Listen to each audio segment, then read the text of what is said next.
हरियाणा में लंबे समय से राइस मिलर्स की समस्याएं लंबित थी, जिस कारण चावल उद्योग लगातार घाटे में जा रहा था। इस बार हरियाणा सरकार ने अनेकों समस्याओं का समाधान राइस मिलर्स का कर दिया गया था। उन समस्याओं से क्या क्या राइस मिलर्स को सीजन के दौरान लाभ हुआ है, इस बारे में हम बातचीत करेंगे। हरियाणा प्रदेश के rice millers and dealers association के प्रदेशाध्यक्ष हमारे साथ मौजूद हैं, अमरजीत छाबड़ा जी। तो अमरजीत छाबड़ा जी, सबसे पहले कैथल खबर में आपका स्वागत है जी। इस बार राइस मिलर्स की अनेकों जो मांग थी, डिमांड थी, वो लंबे समय से लंबित थी, जो इस बार मान ली गई है। तो उनसे सीजन के दौरान राइस मिलर्स को क्या क्या बेनिफिट हुआ? उसमें काफ़ी जो डिमांड्स थी हमारी, जैसे हमारा मेन था कि वर्षों से जो हमारा मिलिंग चार्जेस थे जी। वो केवल और केवल मात्र 10 रुपये प्रति क्विंटल के थे जी। वो इस बार सीएम साहब ने स्पेशली, क्योंकि हमने 8 तारीख से अपने संघर्ष का जो था आगाज़ किया था जी। और वो बड़ा लंबा चला, हमारा 22 दिन 23 दिन लगभग चला है। 1 तारीख से खरीद स्टार्ट हुई हमारे, जबकि सरकार ने जो हरियाणा के अंदर 26 तारीख से खरीद का कार्य जो था कि वो विधिवत रूप से हमने स्टार्ट कर दिया है जी। लेकिन जो मिलर्स की डिमांड थी वो पेंडिंग जो इशू जाके सॉर्ट आउट हुआ वो 1 तारीख के आसपास हुआ। उसमें क्या वो भी 15 रुपये जो प्रोत्साहन राशि के रूप में हमें सीएम साहब ने दिया है कि जो मिलर 30/4 तक अपना कार्य पूरा कर देगा जी। उसको 25 रुपये प्रति क्विंटल दिया जाएगा और जो 30/6 तक करेगा उसको 20 रुपये प्रति क्विंटल दिया जाएगा जी। ये ऐसा था। और जबकि ये हमारी मांग ये है कि इसको पॉलिसी के अंदर ही उसमें ऐड किया जाना चाहिए, कम से कम इसके 100 रुपये प्रति क्विंटल किया जाना चाहिए। इस बार ही थोड़ा सा कोरोना का रेफरेंस सीएम साहब ने जैसे बोला हमें, तो उसके हिसाब से मिलर्स ने चलो आगे एक कदम आगे बढ़ा के उस पर अपनी सहमति व्यक्त की है। सेकंड जो हमारा इशू था आउटर्न रेशो का, जो कि हमारी 67% की यील्ड है। जब हम कई मीटिंगों में मैं कहता रहता हूँ कि जो ये पॉलिसी जब बनी थी जी। वो पॉलिसी जाके बनी 30 साल लगभग पहले, अगर हम पीछे जाते हैं। उस समय जो धान की क्वालिटी थी बहुत उत्तम आती थी, PR6 PR107 और अच्छे किस्म के धान आते थे, 47 नंबर सीड, जिनमें टुकड़ा भी कम था और हाथ की झड़ाई होती थी, जो धान संभालना भी बड़ा आसान होता था, ईजी होता था जी। लेकिन अब हरित क्रांति में उस टाइम वो धान निकलता था तकरीबन 25 क्विंटल के आसपास पर एकड़ का जी। 20 से 25 क्विंटल का जी। और अब जो धान है हरित क्रांति के दौरान ऐसे ऐसे सीड आ गए हैं, हाइब्रिड सीड हैं, जैसे 27 है, 126 है। 126 तो धान वैसे उसमें डैमेज डिस्कलर काफ़ी है। सीएम साहब को हमने बोला है कि इसको बैन नहीं किया जाना चाहिए कि फार्मर को उसका कोई बेनिफिट नहीं है जी। वो खरीद से पहले आ जाता है और वो 15-16 रुपये में बिकता है जी। जिसका कोई किसान को कोई लाभ नहीं है। किसान को अगर हमने पूरा उसका लाभ देना है तो उसकी भी हमें जो सीड्स हैं उन पे भी फोकस करना पड़ेगा कि अच्छे उत्तम किस्म के जो बीज हम उसमें उगाएं और इसमें अच्छा चावल बने, क्योंकि ये चावल गरीब जनता खाती है देश की। PDS पब्लिक डिस्ट्रीब्यूशन सिस्टम के तहत इस चावल का वितरण होता है। तो हमारी यही है कि इसमें एक अच्छी किस्म का चावल बनाया जाए। इसमें और भी सुझाव थे, मैं वो सुझाव भी माननीय मुख्यमंत्री जी को और माननीय हमारे खाद्य मंत्री जी को और प्रधानमंत्री जी को भी इसके बारे में पत्र लिखूंगा और उनको हम ये बताएंगे कि इसकी क्वालिटी और हम उनको अच्छी कैसे दे सकते हैं। उसमें जो आउटर्न रेशो है, जैसे हाइब्रिड सीड मैंने आपको बताया कि वो 35 से 40 क्विंटल की लगभग पर एकड़ की वो यील्ड निकल आती है, पर धान निकलता है, लेकिन उसकी आउटर्न रेशो जो चावल की है वो कम हो गई, वो केवल 62 और 63 रह गया जी।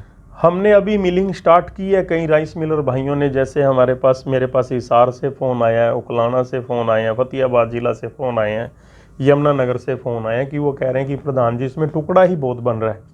उनका कहीं कहीं तो 45% ब्रोकन बन रहा है, जबकि सरकार हमारे से 25% ब्रोकन लेती है।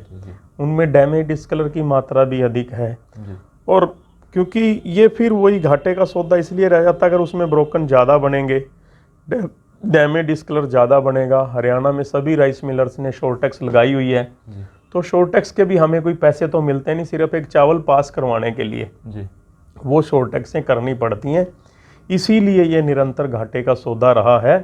और नीतिगत फैसलों पे, नीतिगत लड़ाई के लिए एसोसिएशन ने ये एक अच्छी शुरुआत की है कि सभी राइस मिलरों को एकजुट करके, ताकि राइस मिलरों पर भी किसी तरह की कोई उंगली ना उठे और वो सरकार को अपना चावल बहुत अच्छा दे सके। इस सीजन में कुछ बेनिफिट मिले हैं सर? इस सीजन में कुछ बेनिफिट मिले हैं, कुछ हमें आश्वस्त भी किया गया है। मेरी जो फूड सेक्रेटरी है हमारे, उन माझी जी के पास एक डीओ लेटर भी भेजा है सरकार ने, हरियाणा गवर्नमेंट ने।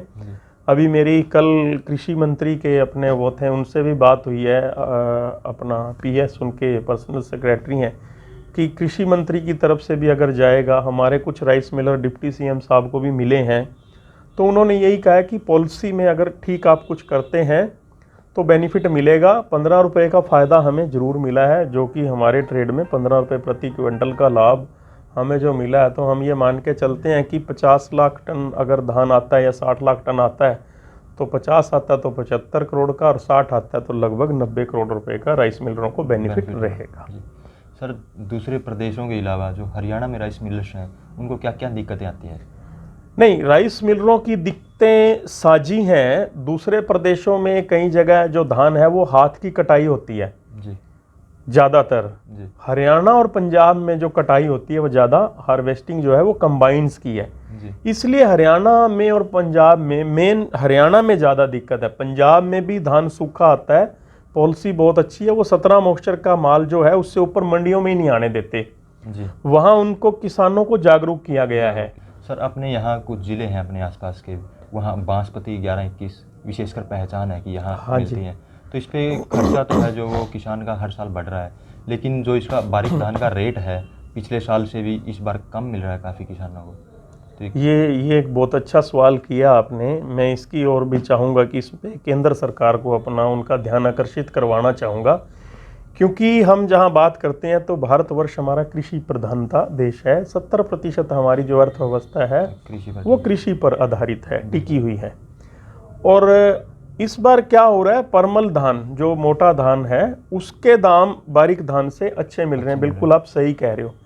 बारीक धान में क्या है, बारीक धान जो है वो हमारे पास अगर वो ज़्यादा हो गया, ईरान में ज़्यादा जाता है। 11-21, 1509 किस्म जो ये वैरायटी है ये ईरान में एक्सपोर्ट होता है जी। ईरान में पेमेंट का बहुत बड़ा इशू है। तेल की जो मार्केट इकोनॉमी थी, उनकी तेल के दाम गिरने की वजह से उनकी जो अर्थव्यवस्था है वो फेल हो गई है किस्म से जी। हमारे राइस मिलर्स जो एक्सपोर्टर्स हैं उनकी काफ़ी पेमेंटें उधर अटकी रहती हैं। आज भी ईरान के पोर्ट पे 3 लाख मैट्रिक टन चावल पोर्ट पे पड़ा है जो वो छुड़वा नहीं पा रहे हैं। और 3 लाख मैट्रिक टन चावल के अलावा पिछले साल का, ये मैं आपको बता रहा हूँ, 1509 किस्म का धान जो है 2 लाख मैट्रिक टन और पेंडिंग हमारे पास ओवर स्टॉक है। तो 5 लाख मैट्रिक टन हमारे पास कैरी ओवर स्टॉक है, जबकि ईरान में मैक्सिमम जो चावल का एक्सपोर्ट होता है वो 10 लाख से लेके 14 लाख मैट्रिक टन का होता है। तो रेट कहाँ से आएंगे? वो फार्मर को, बेचारे को, उसके लिए पिसना पड़ता है, क्योंकि एक्सपोर्ट वो सही ढंग से हो नहीं पा रहा, एक्सपोर्टर्स के उस पर पैसे नहीं आ रहे। और क्या है दूसरा कि ईरान के बैंकों की ये पोजीशन है कि आज आप बैंक में भी, बैंक अगर पैसा मांगने जाओगे, आपका पैसा है, आपकी एलसी क्रेडिट हो गई, तो वो ये बोल देते हैं कि अभी हमारे पास 2 महीने पैसा नहीं है। ये पोजीशन है। तो इस हालात में तो मंदा ही रहेगा धान जो रेट बढ़ने की मतलब कोई उम्मीद नहीं, रेट बढ़ने की उम्मीद बहुत कम है अभी निकट भविष्य में। जब तक कोई करेंसी का उनके साथ कोई लेन देन हमारा ठीक नहीं हो पाता, कुछ यूएस का भी इसमें है, काफ़ी बड़ा रोल है, उन्होंने बैन कर रखा है। तो जब तक वो सारी समस्याओं का समाधान नहीं होता, तब तक कोई अच्छे रेट आने की संभावना नहीं।